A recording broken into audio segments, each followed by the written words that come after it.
How many times have you heard about a great person where somebody felt sorry for them and then after that they became hugely successful, they achieved greatness, or they started a big empire or a company?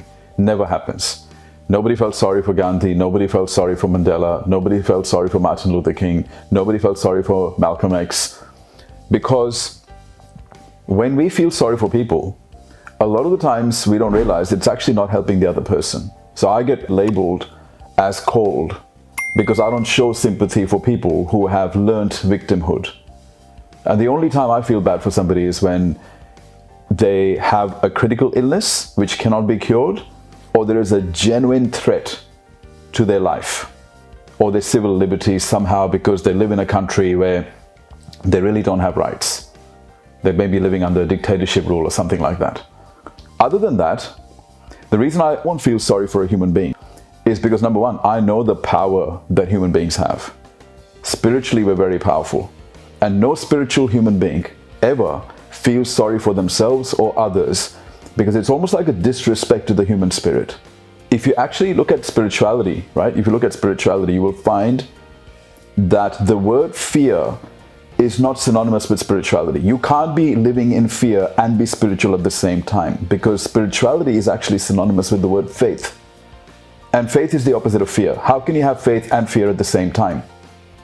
So people who have so much fear that they feel sorry for themselves, why would you feel sorry for yourself? It's because you're starting to entertain the idea that you can't overcome the problem or the challenge or the adversity you're going through. Why would you feel sorry for somebody else? It's because you're starting to project your insecurities on them. Yet in our society, what we do is we end up seeing those people who feel sorry for others as good and noble, and people like me who don't entertain victimhood are seen to be cold, when it's actually quite the opposite.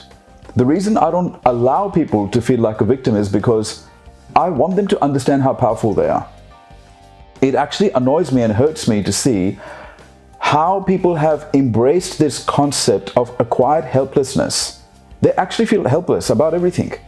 And it's actually even worse for the real victims. If you're a real victim and you are actually a person who has no options because there is no solution for your life. Maybe you're going through such a critical illness, or maybe there are genuine threats to your life. What happens is, because there are so many normal people acting like victims, it actually takes attention away from the real victims. You have to spot the language of victimhood. People who think they're victims are always, they always think that they're the only ones it's happening to. They're the ones that will blame circumstances. They never take responsibility. They always have something else or someone else to blame. There's always something else or someone else that is responsible for where I'm at. Oh, you don't know what happened to me, Ron. Oh, yes, I do, because all of the stuff that's happened to you doesn't just happen to you. Bad things happen to everybody, and bad things happen to good people as well. Who hasn't experienced the death of a loved one at some point? Who hasn't had a health scare at some point? Who hasn't failed in life at some point, or hasn't been betrayed at some point, or has had financial loss at some point? Everybody has faced those things, but not everybody is defeated by those things. And that is the difference between victors and victims. I just think that a lot of people who are victims, who choose to be victims, are not real victims. They're actually volunteers who have decided to become victims. As there's a saying that, when adversity strikes, some people break and other people break records. And I decided that one day I wanted to be the person who would take every single adversity and challenge and betrayal and loss and use it as a stepping stone towards success. But these days, the mediocrity culture has infiltrated our society to the extent where the middle class, who have never had it so good in their life, are constantly playing victim. They never have the time. They always feel like their problems are genuine, and no wonder they're failing. No wonder they're miserable. They are not living into the power of the human spirit. They're not going after the things that they want. They genuinely believe everybody's out to get them. That kind of mentality can never succeed, because victims do not become victors. This is why I have been on this path of empowering people. I actually genuinely empower people. There are people who claim that they're empowering people, but they're actually disempowering people. They will tell people that they're empowering them, but yet the whole time they keep feeling sorry for them and keep sympathizing with them. Like, who has ever achieved greatness after being sympathized with? Think about any Olympic athlete. Think about any person who has been a world leader or a political leader. Nobody feels bad for them, right?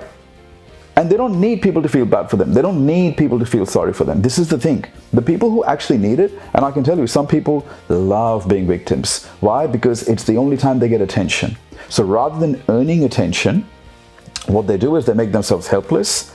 And in a mediocrity-based culture, when people empathize with you, it's seen as kindness. But what a lot of people don't realize is when you empathize with somebody, when they're playing a victim, you're actually destroying their spirit. You're not lifting them. And the only reason we do it is because it makes us feel good. So if you're playing victim, instead of me saying, hey, get over it, bad stuff happens to everybody, come on, get up, take responsibility, fix it.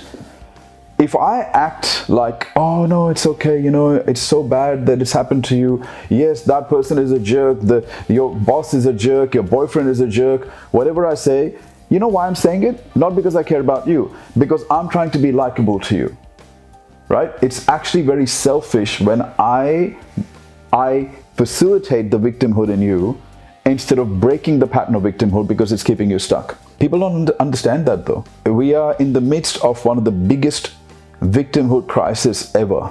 I mean, here are young children in Asia and poor countries of Asia and Africa that are working and sometimes even supporting their families.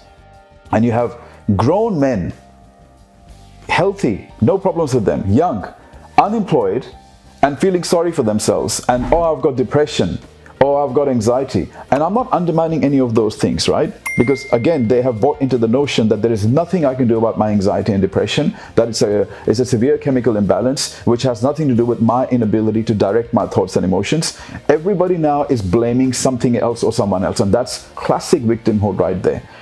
And I remember the days when I was going through anxiety and I was very depressed in my 20s. And so many people tried to tell me that it could be a chemical imbalance, or why don't you take some medication and drugs and all of this sort of stuff that people do. They're trying to help and their intent is good. But ultimately I realized that the reason I was anxious was because I was living too much in the future. And when I was depressed, I was living too much in the past. And I realized it was my own inability to manage my own thoughts and emotions. That the problem can't be externally fixed just by taking some pills or by acting like a victim. And yes, it's going to get me a lot of short-term sympathy. That's why they say misery loves company. If you act miserable, you're going to get a lot more attention. You're going to get a lot more people liking you. You're going to get a lot more people feeling sorry for you. And it gets that attention, but it destroys you. And that's why I'm constantly telling people, don't play victim.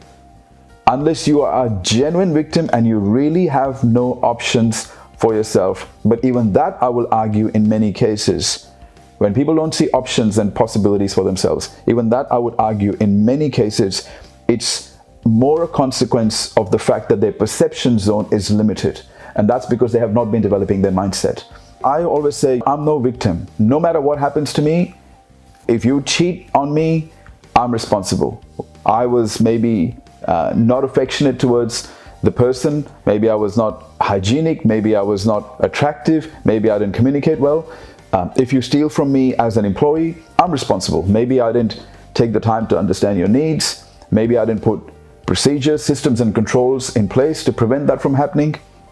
If you break into my house and you steal from me, I'm responsible. Maybe I didn't have padlocks. Maybe I didn't have deadlocks. Maybe I didn't have an alarm system. If I get injured and I can't work and I have to sell off everything, I'm responsible. Maybe I was underinsured. Maybe I didn't have risk mitigation strategies in place. We have to understand that self-responsibility doesn't mean blame. Blaming is negative, but self-responsibility is very positive. And unfortunately, it's actually the victims that engage in blame. People who are self-responsible don't engage in blame. They just say, I'm responsible. Even though they did it, is there something that I could have done to minimize the incidence of that happening? That mindset is empowering because you realize it's the only way you can be in control of what's happening. The moment you go, he, she, them, that thing, this thing is responsible for my misery, that thing is responsible for my problems, well, guess what? you have just given up your power. You've transferred it onto something else or someone else. And therefore, from that point on, you're disempowered. And disempowered people never ever become successful. They never achieve, they never cause any change, because if you can't even change your own mind, how are you going to change your own life? And if you can't change your own life, you have no hope of being able to change the lives of others. I tell people all the time, if you have bought into this victimhood, this concept, get rid of it fast. It's like a virus. It's going to kill you. It's going to kill your potential. It's going to kill your capability. Realize that you are very, very powerful. Understand what it means. Don't claim to be a spiritual being if you're constantly blaming something else or somebody else, or you're playing victim. Spiritual people don't do that. Okay, really spiritual people understand the power, the spiritual power that they have. So it's so wrong. People are so misinformed, and it's costing them. It's costing them opportunities. It's costing them fulfillment. It's costing them their own potential. And that's my message to people. And that's why I'm very, very passionate about it. I don't accept victimhood. I don't sit there. I don't accept complaints. I don't accept the drama. And you know this. I mean, you work with me. You know how you always say, I don't take drama, because a lot of people thrive on drama. Okay? They don't have enough challenges in their life. So they artificially produce challenges in their life so that they have something to be dramatic about, something to be miserable about. And after a while, it becomes a habit. And then once it becomes a habit, not only are you miserable, but even if you attract people, you only end up attracting miserable people. You're not going to attract winners. Winners don't want to be around people who are constantly feeling sorry for themselves, because winners don't have time to do that. Winners have a vision, they have a mission, they have a task to do. And this is what I'm constantly labeled for and attacked for, which is absolute nonsense. And this is what politicians do as well. See what politicians do, right? They actually make you feel like you're helpless. Oh, we're going to help you. The government's going to look after you. And do they ever?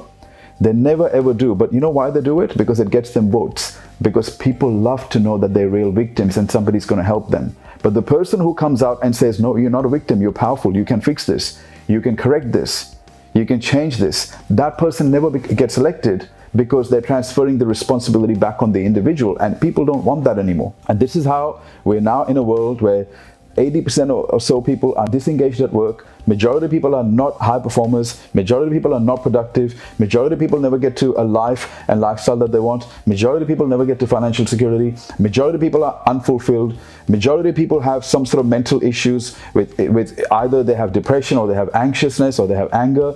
This is what happens when we buy into this type of culture, and we've got to start saying no to it, and we've got to stop saying I'm a victim, and we've got to start saying I'm a victor. I can change this.